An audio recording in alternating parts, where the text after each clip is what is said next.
بسم اللہ الرحمن الرحیم۔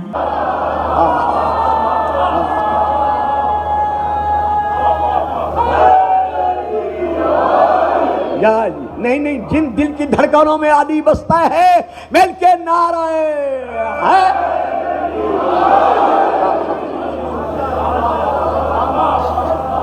تو جب جبرائیل کے گھوڑے کے سموں میں اللہ یہ اثر پیدا کر سکتا ہے کہ جو مٹی اس کے سم سے بس ہو گئی ہے جب وہ زندگی دے رہی ہے، تو پھر حسین کون ہے؟ سوار دوش رسول، سوار دوش پیغمبر۔ نہیں پہچانا حسین کو، نہ حسین اس وقت پہچانا گیا، نہ حسین آج پہچانا جا رہا ہے جب سیدہ کا لال، بطول کا بیٹا، غریب الزہرا، مظلوم الحسین مدینہ چھوڑ کر جانے لگا۔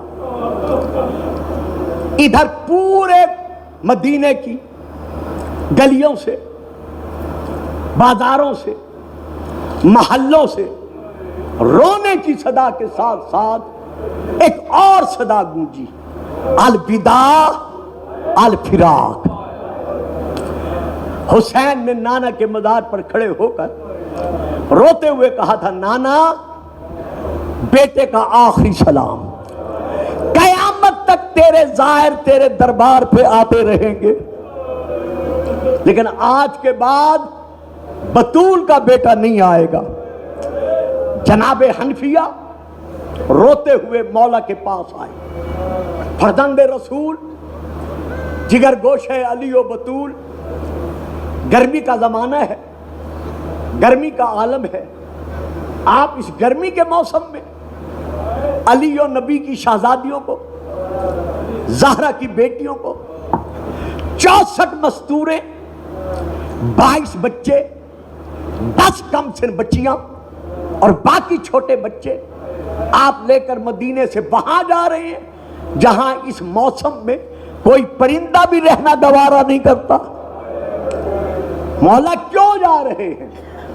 امام نے جواب دیا کہ میں نہیں چاہتا کہ میرے ہوتے ہوئے یزیدیوں کے حملے سے حرمت مدینہ پامال ہو سکے۔ کہا مولا کیا یزیدی یہاں بھی آپ پر حملہ آور ہو سکیں گے؟ امام نے فرمایا اس میں کوئی شک نہیں ہے۔ اب علی کا علی بیٹا، جس نے کبھی حسین کے چہرے کو جی بھر کے نہیں دیکھا تھا، آنکھوں میں آنسو آئے، تڑپتے ہوئے حسین کے پھر بھی قدموں کی طرف دیکھا، دیکھ کر عرض کرتا ہے، یبن رسول اللہ، اللہ نے تجھے 4 ہاشمی شیر عطا کیے ہیں۔ ایک کا نام ہے عبداللہ بن جعفر طیار، دوسرے کا نام ہے مسلم بن عقیل، تیسرے کا نام ہے مولا یہ غلام محمد حنفیہ، اور چوتھے کا نام ہے عباس۔ یہ 4 شیر تیرے پاس موجود ہیں، مدینے کے ایک ایک کونے پر ایک ایک شیر کو کھڑا کر دے اور پھر کہہ دے یزیدیوں سے، صرف یزیدیوں سے نہیں بلکہ پوری انسانیت سے، انسانوں سے، اولاد آدم سے یہ کہہ دے کہ آؤ آ کے علی کے شیروں کا مقابلہ کر لو۔ مولا جب ہم چاروں مارے جائیں پھر علی و بطول کی بیٹیوں کو لے کر چلے جانا۔ امام فرماتے ہیں نہیں حنفیہ، تم چاروں نے میرے حکم کے سائے میں رہنا ہے۔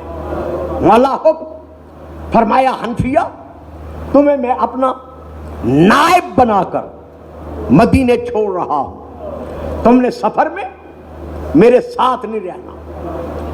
رہا عبداللہ بن جعفر طیار، مصلحتاً بیماری نے اس کو لے لیا ہے، وہ بھی میرے ساتھ نہیں جا سکتا۔ رہے 2، ایک مسلم اور ایک عباس، ان کو میں لے کے جا رہا ہوں۔ مکے جا کر مسلم کو کوفے روانہ کر دیا۔ مرحبا مرحبا مرحبا۔ مکے پہنچ کر میرے مولا نے جناب مسلم کو کوفے روانہ کر دیا، باقی بچ گیا اکیلا عباس، جو آخری وقت تک کفے افسوس مل کر نجف کی طرف دیکھ کر کہتا رہا، بابا بطول کے بیٹے نے لڑنے کی اجازت نہیں دی۔ جناب مسلم کوفے پہنچے، سن 60 ہجری 9 ذی الحجہ یوم العرفہ، جب آپ جس کی رات طوع نامی مومنہ کے گھر مہمان بن کر گزار چکے تھے، علی کا داماد کوفے میں اکیلا رہ گیا۔ رقیہ بنت علی کا پریشان مقدر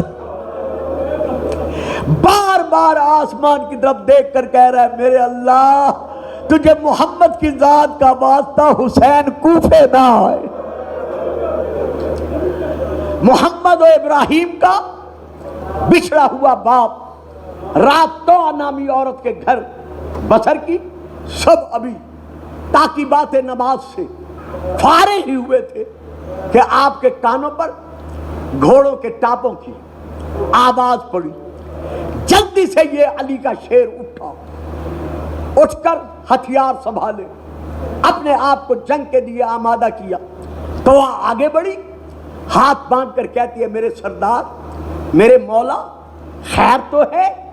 آپ نے اپنے بدن پر جنگی سامان سجا کر تیاری کر دی ہے؟ فرمایا، ہاں توآ، مجھے معلوم ہے میری گرفتاری کے لیے ابن زیاد کے لشکر آ رہے ہیں، مولا آپ میرے گھر رہ جائیں، کوئی اندر آنے کی شاید جرات نہ کر سکے۔ کہا، نہیں توآ، ان سے یہ توقع نہیں ہے، یہ دروازہ توڑ کر میرے حصول کے لیے تیرے گھر میں آ جائیں گے۔ مجھ ہاشمی کی یہ غیرت گوارا نہیں کرتی کہ میرے ہوتے ہوئے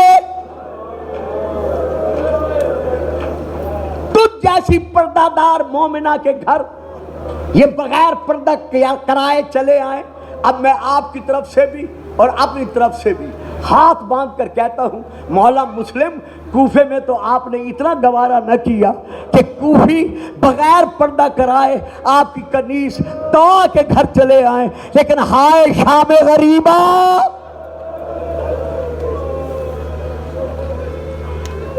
جب شامی اور کوفی بغیر پردہ کرائے سیدانیوں کے خیموں میں گھس گئے، جناب طوع کے گھر سے حضرت مسلم ہتھیار سجا کر نکلے۔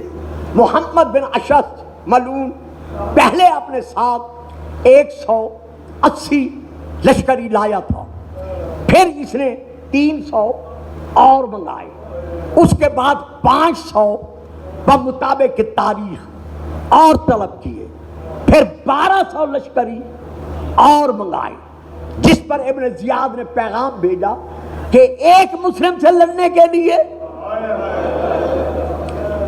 اتنی تعداد میں لشکری منگوا رہے ہو، اگر میں تمہیں کربلا بھیج دوں تو پھر تم کیا کرو گے؟ اس نے جواباً پیغام بھیجا کہ تجھے یہ معلوم نہیں ہے کہ میں کسی سبزی فروش سے لڑنے نہیں آیا، میں علی کے وارث سے لڑنے آیا ہوں۔ جناب مسلم نے تابڑ توڑ حملے کیے، پہلے حملے میں 150 افراد جہنم پہنچائے، دوسرے حملے میں 500 افراد جہنم پہنچائے۔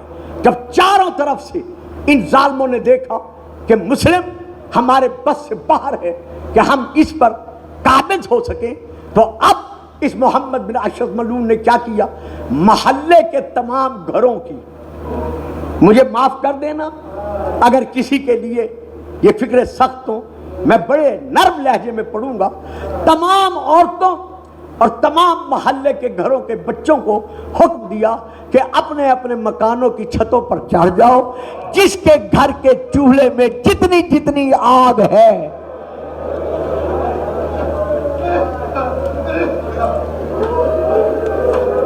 اللہ اکبر اللہ اکبر، اس تنہا مسلم پر وہ آگ برساؤ، اور جن کے گھروں میں آگ نہیں ہے اگر راکھ گرم گھر میں پڑی ہوئی ہے تو اس پر وہ رات برساؤ۔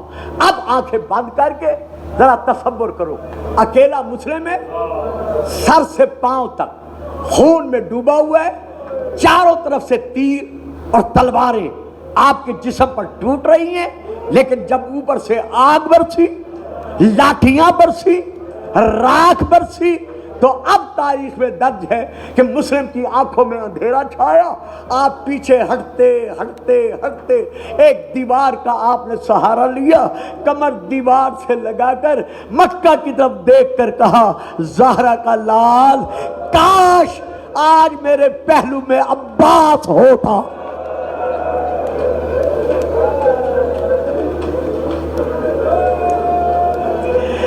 پھر ان ظالموں کو پتہ چلتا کہ اولاد علی و بطول کا گھرانہ کیسے لوٹا جاتا ہے۔ انہوں نے گڑھا کھودا، مسلم گڑھے میں آئے۔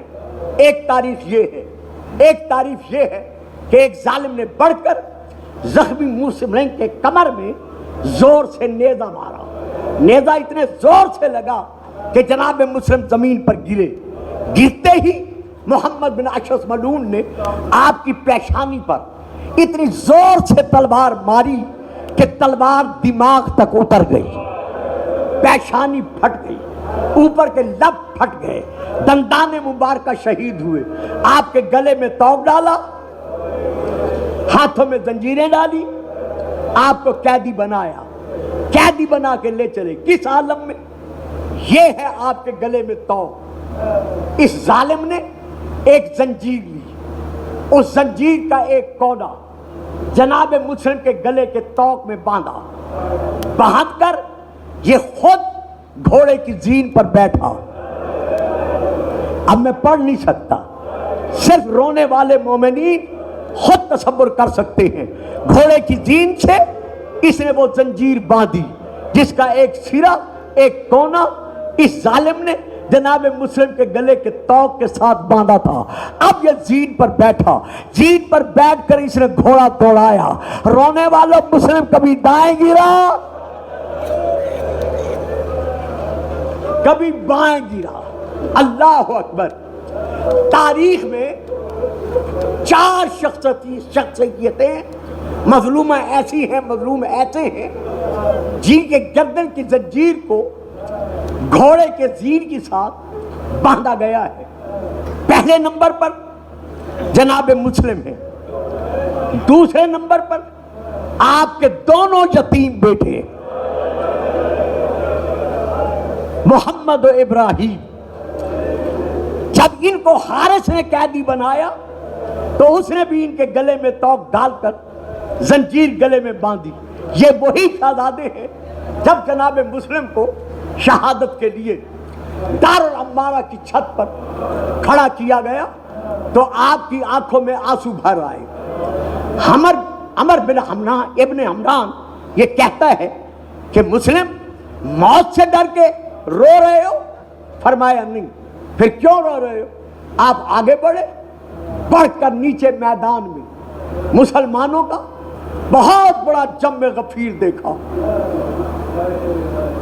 دیکھ کر کہتے ہیں کوفہ والو، کوفے کے رہنے والو، میں پردیسی مسلم تم سے یہ نہیں کہتا کہ میری شہادت کے بعد میرے لاشے کو غسل دینا، کفن پہنانا، قبر کھود کے دفن کر دینا، نہ، میں تم سے کچھ نہیں مانگتا۔ اتنا کہتا ہوں کل یوم العید ہے، تم اپنے گھر کے چھوٹے چھوٹے بچوں کو نہلا دھلا کر نیا لباس پہنا کر ان کو انگلیوں سے پکڑ کر مسجد میں لے جانے کی تیاری کرو گے۔ اگر جاتے وقت کہیں مجھ غریب کے پردیسی مل جائے، میرے یتیم محمد ابراہیم مل جائے، تو ان پر کبھی ظلم نہ کرنا، انہیں تماچے نہ مارنا۔ اللہ اکبر، اللہ اکبر۔ بکر بن حمران تلوار لے کر آگے بڑھا، جناب مسلم نے زخمی حالت میں اپنی گردن جھکائی، اس ظالم نے تلوار ماری، تلوار مار کر پوری گردن پورا سر تن سے جدا نہیں کیا، بلکہ کچھ رگیں